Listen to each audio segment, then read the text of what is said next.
అంతేకాదు నేను హిట్లర్ లాంటి వాడని చెప్తున్నాడు. హిట్లర్ అంటే ఎవడు? హిట్లర్ అంటే ప్రపంచంలో ఎర్ర జెండా మీద కత్తిగట్టి, పేదలపై కత్తిగట్టి, సామ్రాజ్యవాదుల తరఫున ప్రపంచానికి కవళించి చూసినటువంటి ఒక దుర్మార్గుడు నియంత.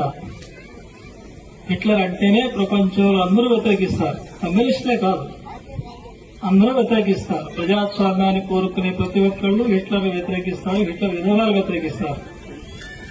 కానీ మన రాష్ట్ర ముఖ్యమంత్రి రేవంత్ రెడ్డి మాత్రం హిట్లర్ని పొగుడుతున్నాడు.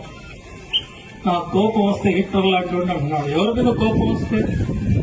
పేదోళ్ల మీద, గుడిసెల మీద కోపం వస్తే 1,00,000 కోట్ల విలువైన గుడిసెల్ని కూల్చేశానని చెప్తున్నాడు.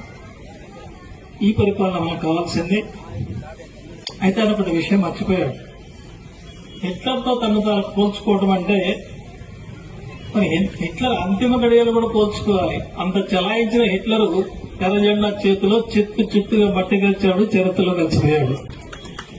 మరి ఈ హిట్లర్ ఎక్కడికి పోతాడో నాకు తెలియదు.